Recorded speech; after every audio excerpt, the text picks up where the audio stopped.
few reflections on the next event on our calendar, Shvi Shel Pesach. And to understand a little bit the difference of, they're both, Rishon of Pesach and Shvi Shel Pesach, both Chag HaPesach. To understand the difference between, the Rishon and the Shvi, right? The outstanding event of Shvi Shel Pesach is Krias Yamsuf. Right, so in response to which Am Yisrael said Shira. So the pasuk says, "Vayashav Vayom lifnos boker le'eisano." Right, the water went back to its original strength. Right, so Chazal say, "Al tikre eisano ela tno'o." Invert the letter tno to its condition. That Chazal see in that a remez that HaKadosh Baruch Hu made a t'nai with nature at the time of Brias Ha'olam, that nature, Teva, has to be willing to be makabel nisim. Nature has to be willing to receive miracles. So that's alluded to by Krias Yamsuf.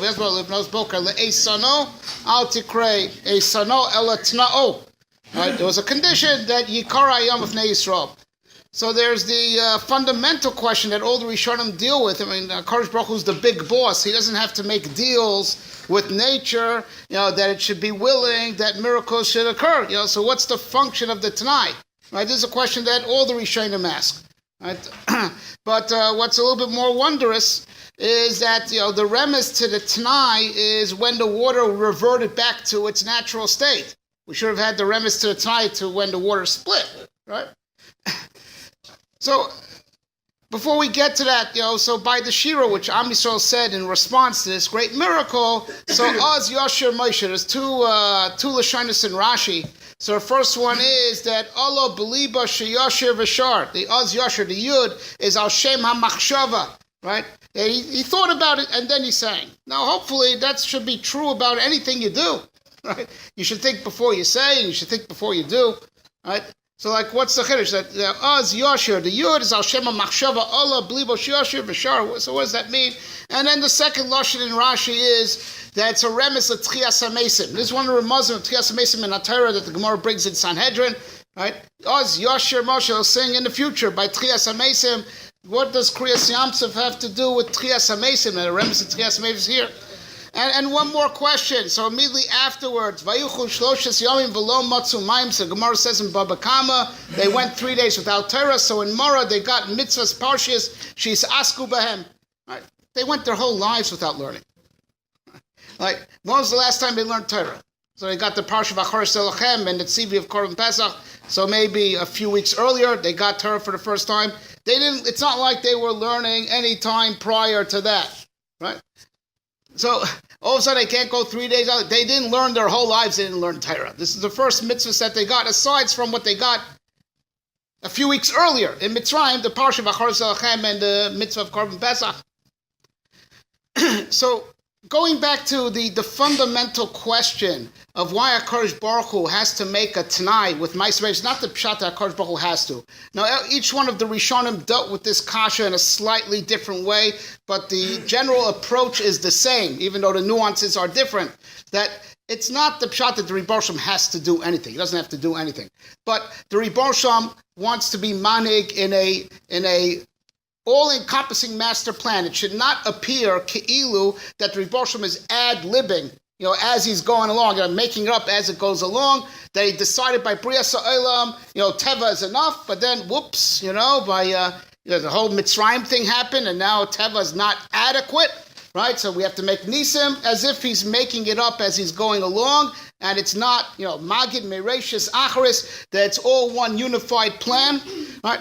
So that's the Indian of the Tanaim, that the two Mahalachim, the Mahalach of Teva and the Mahalach of Nes, are really one big master plan, and the terms, and the Tanai is to set the terms and conditions when it's in this gear, in the Teva gear, and when it shifts gears, right, to L'malam and Teva, but it's all the same system.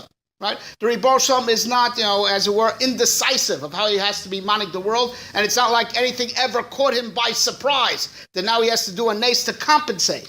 Right? The whole thing was mechushbam merosh, it's all one master plan, that these are two dimensions of the same world, and sometimes it's time to shift. You're in this dimension, you shift up to that dimension, and the Tanai is it makes it as such, right? That it's all one mahalach, right? The teva and the nes is all one. And this is the progression that we went from the Nisim in Mitzrayim to the Nisim by Krias Yamsuf. Everyone knows the famous passage in Agora, Kama laku be'etzba eser, right? Al yom, yad, right? So there's two questions on that. First of all, just one makkah alone was called etzba, kinim, which means in Mitzrayim there were 10 fingers. So it's double what there was on Yamsuf, right? Number one. Number two, it says, Hine yad Hashem hoya b'miknecha. The term yad is used by Makas Dever. So what's the Haggadah talking about? So the Maharal explains that it's not talking about quantity. It's talking about perception. A finger is a detail, right? In Mitzrayim, prior to Krias Yamsuf, all the supernatural stuff that was going on. So for the first few Makas, more than halfway through, Paro did a good job strengthening his own heart. What was he thinking? So even after Kinim, the third Makkah, they tell him, Etzba Elokimi. So he's still hardening his heart all by himself. What's he thinking? Right? A finger, says Maharal, is a detail. Right? A detail, you can have a stray detail that's a Yotze Min HaKlal. Right? It's a Yotze Min HaKlal. I can't explain it, but it's a fluke. It won't happen again. Colossians the Rishonim, Hamikra Eino Masmid. Something that's b'mikra, that's by incident, it's not going to repeat itself. The klalim repeat themselves, right? The principles repeat themselves. You have fluke details that are Yotze Min HaKlal. In Mitzrayim, everything supernatural was nitfas, was understood to be, Yotze from the klal of Teva. So Teva is the klal. Nature is, these laws that repeat themselves and is what is and what will always be. And the supernatural is Yotze Min HaKlal. So what it means in Mitzrayim, it was 10 fingers, but the Elokus, divinity, looked like a finger. It's a detail. It's a detail that we can't explain, but it's just a detail. It's not a principle. It's not going to repeat itself. It'll pass, right? It'll pass, right? Right? So even though by Dever it says, Hine Yad Hashem Hoy Mikal, but doesn't say anyone saw the hand, right? But by Yamsuf, Vayar Yisrael, the Ikar word is they saw that it's a whole hand. A hand is a whole system. It's a klal. A finger is a detail, but a hand is a whole system. They saw that Lamala Min Hateva, right? The whole system of Nisim, it's not something that's a stray bullet, like something that just deviates. Like, it's not a mutant. It's not something that an exception to the rule. It's a whole set of rules in its own right. There's those dimensions, Lamala, run by those rules. They understood that it's a whole Seder. And in that way, it was 5 more. 5 represents a whole system, says the Maharal. You have the 4 directions and the center. That's what the 5-ness represents. They understood that the supernatural is a whole ongoing mahalach in its own right. But that's not enough. You had to understand that the supernatural and the natural interrelate. Now, in what manner do we interrelate? So the interrelationship between them is the secret of the Tanai that we mentioned, that these 2 Sidorim that are consistently running do interface with each other. But what is the nature of the interface? So says the Leshem, an amazing vort, right? The system of the interface is, do you know why nature is so strong?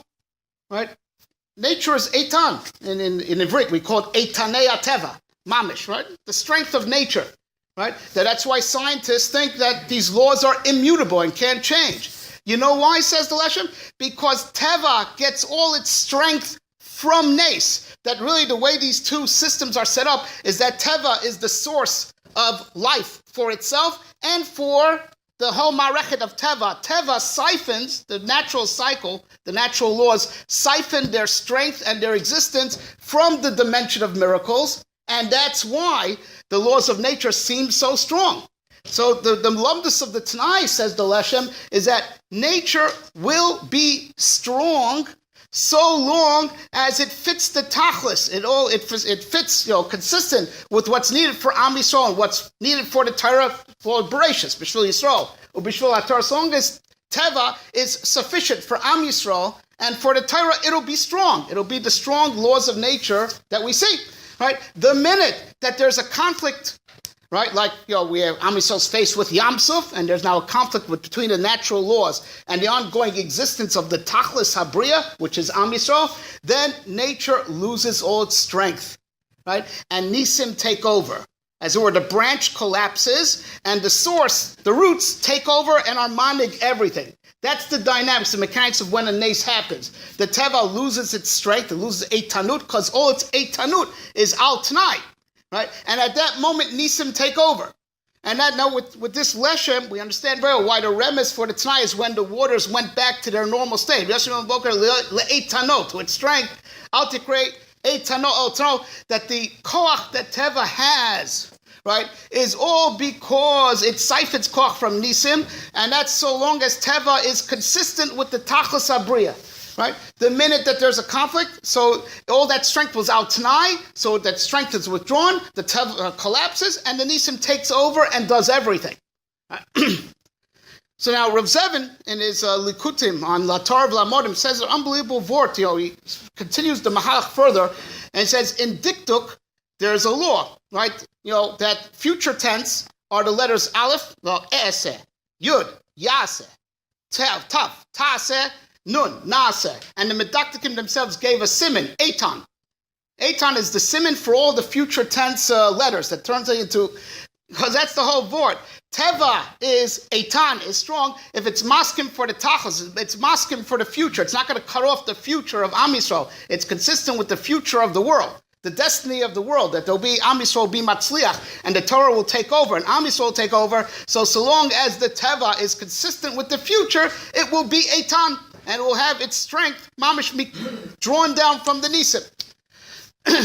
But Zachinu, that by Krias Yamsuf, not only was the Hakara, right, that Teva, and Nes are equally both true. They're both systems that are kavua and repeat themselves, but the Teva gets its koach from the Nisim. Right? So now, just like that was that way in the macro, that changed our perception. Right? Humanity wasn't ready for this message until Krias Yamsuf. Elokus in Mitzrayim was an etzba. Of Eretz Hayad, you see that the Ma'amad Teva is a whole system, not just that it's just as true as nature, but it's the source of strength of the natural. Am Yisrael and the whole world was ready for this revelation over here. So just like that's what changed in the macro, in the micro, in the Adam, right, who is built of guf and neshama.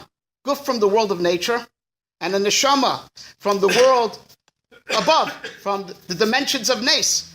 And like we know, Chazal tells us of Gemara Menachos, Ki b'ka Hashem tzur olamim, with the name Ka, Hashem fashioned two worlds. He made it the Olam Elyon, with the letter Yud, where the neshama is from, and the lower world he made with the letter Hey, and that's where the guf is from. That's what Rashi is saying. Ola belibo sheyashir hayud al shema machshor is referring to the Yud that the Olamas Elyon were made of. That there was until Krias Yamsuf, the thoughts that there were in the brain were just the thoughts from the biochemical consciousness, right? And after now the portal between Teva and Nes opens up, the person, even in his brain, is starting to feel thoughts that are coming from the neshama. And that's what means, Allah blibo yashir vishar. He had thoughts, higher thoughts, not regular biochemical thoughts. He had higher thoughts that were being generated from the neshama. The portal between guf and neshama opened, just like the portal between Teva and Nes opened.